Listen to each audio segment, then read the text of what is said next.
Naquele tempo, os discípulos contaram o que tinha acontecido no caminho e como tinha reconhecido Jesus ao partir do pão. Ainda estavam falando quando o próprio Jesus apareceu no meio deles e lhes disse: "A paz esteja convosco." Eles ficaram assustados e cheios de medo, pensando que estavam vendo um fantasma. Mas Jesus disse: "Por que estáis preocupados? E por que tendes dúvidas no coração? Vede minhas mãos e meus pés, sou eu mesmo. Tocai em mim e vede. Um fantasma não tem carne nem ossos, como estáis vendo que eu tenho." E dizendo isto, Jesus mostrou-lhes as mãos e os pés, mas eles ainda não poderiam acreditar, porque estavam muito alegres e surpresos. Então Jesus disse: "Tendes aqui alguma coisa para comer?" Deram-lhe um pedaço de peixe assado, e ele o tomou e comeu diante deles. Depois disse-lhes: "Estas são as coisas que vos falei quando ainda estavam convosco. Era preciso que se cumprisse tudo o que está escrito sobre mim, na lei de Moisés, nos profetas e nos salmos." Jesus abriu a inteligência dos discípulos para entender as Escrituras. Ele lhes disse: "Assim está escrito: o Cristo sofrerá e ressuscitará dos mortos no terceiro dia, e no seu nome serão anunciados a conversão e o perdão dos pecados. E todas as nações, começando por Jerusalém, vós sereis testemunhas de tudo isto." Estas são as palavras de salvação. Glória a vós, Senhor.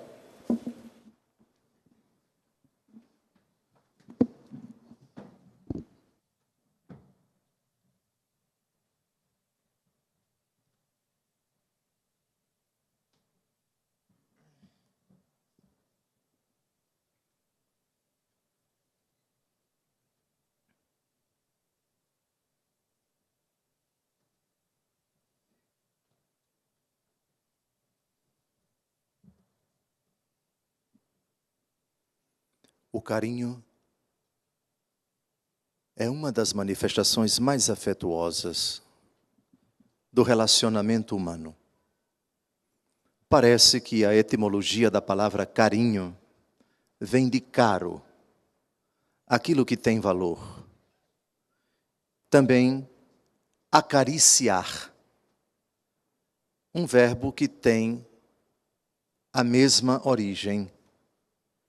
Acariciar alguém significa expressar com gestos, com um sorriso, com palavras, porque também se acaricia falsamente e também verdadeiramente, mas aqui eu me refiro apenas às carícias verdadeiras.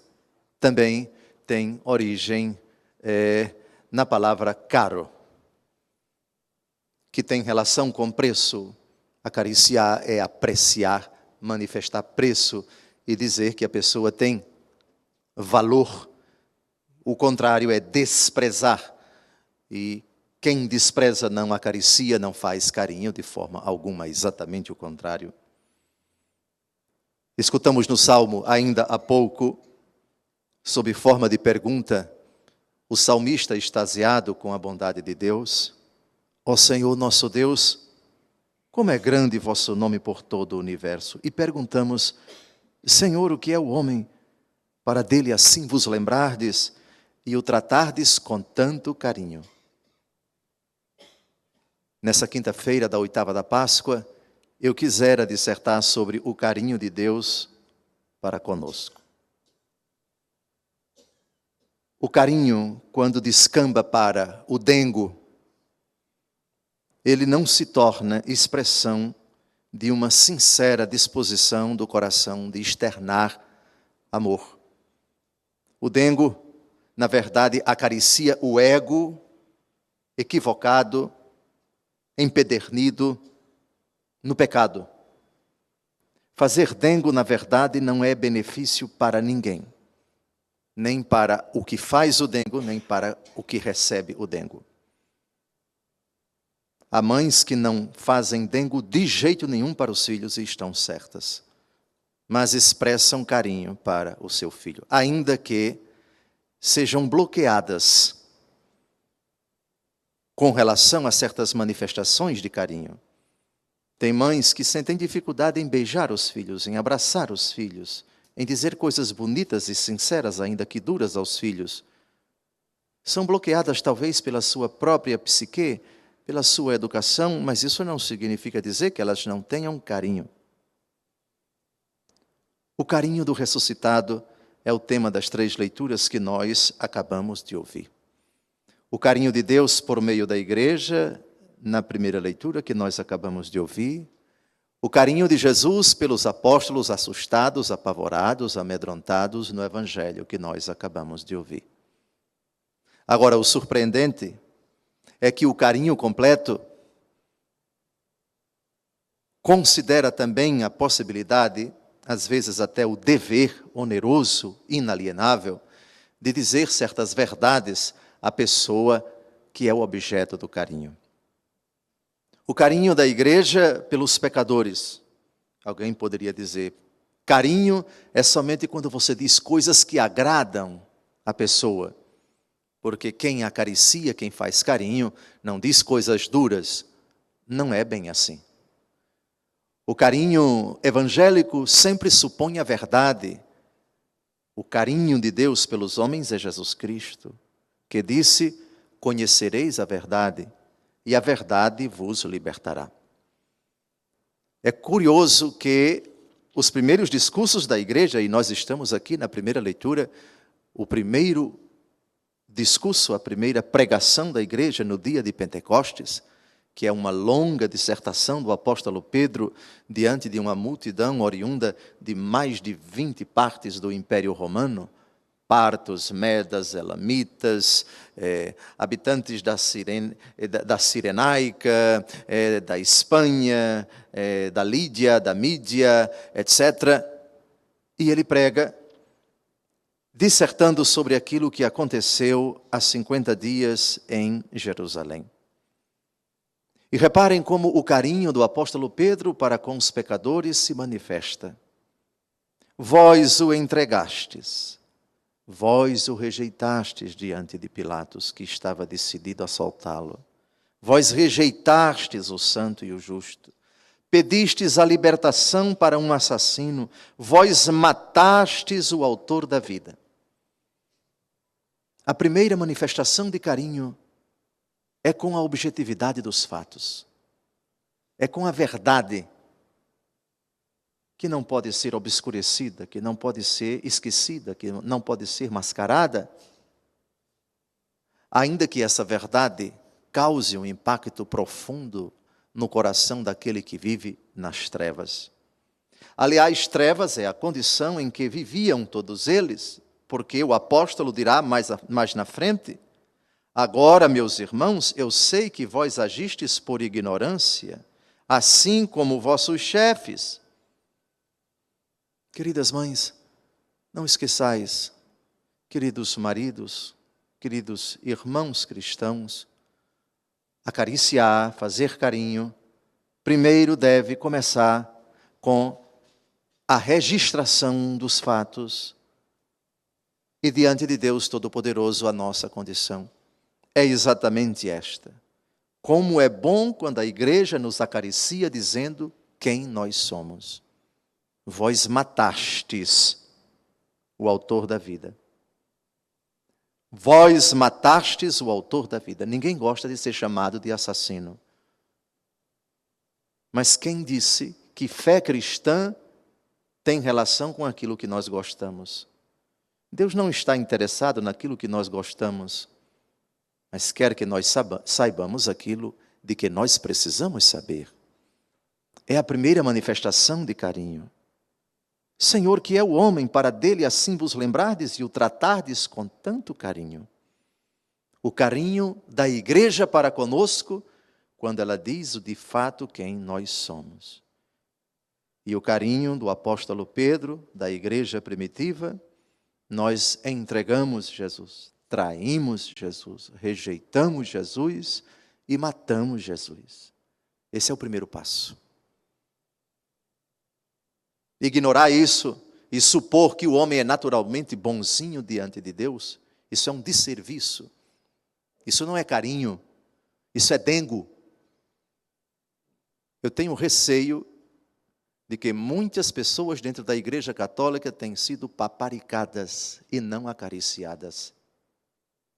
Acostumadas com a ideia de que são boazinhas e de que não se pode falar de jeito nenhum de culpa, de pecado, de assassinato de Jesus. Eu não tenho nada a ver com isso, eu sou naturalmente uma pessoa boazinha, o santinho, o queridinho de Deus, que culpa nenhuma tem diante dele, o que não é verdade. Um discurso, porém, contínuo, em que omite voluntariamente essa realidade e esquece a dureza, a crueldade, a gravidade dessa categoria chamada pecado. Isso, de forma alguma, será expressão do carinho da igreja, do carinho de Deus para conosco.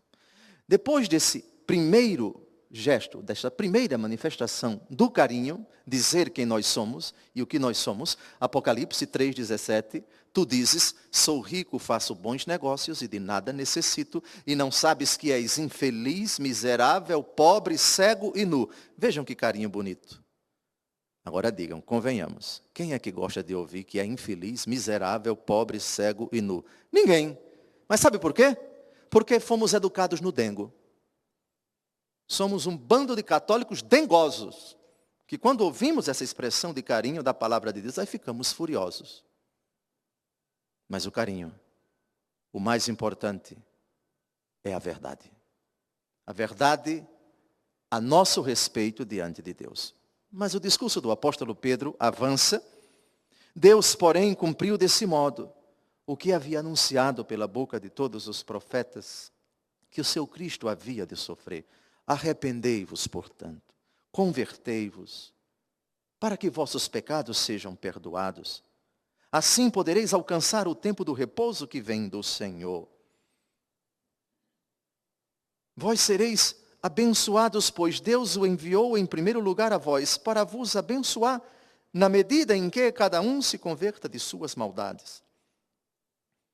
Malgrado o carinho da verdade a nosso respeito, e é horrorosa a nossa condição diante do Senhor, vem o passo seguinte. Apesar de tudo isso ser verdade, se arrependam, se convertam, afastem-se das maldades, renunciem às maldades, e Deus Todo-Poderoso vos perdoará, vos reconciliará com Ele. No Evangelho que nós acabamos de ouvir, nosso Senhor sabe que precisa ser carinhoso com os apóstolos. E já começa no dia de Páscoa, manifestando esse carinho.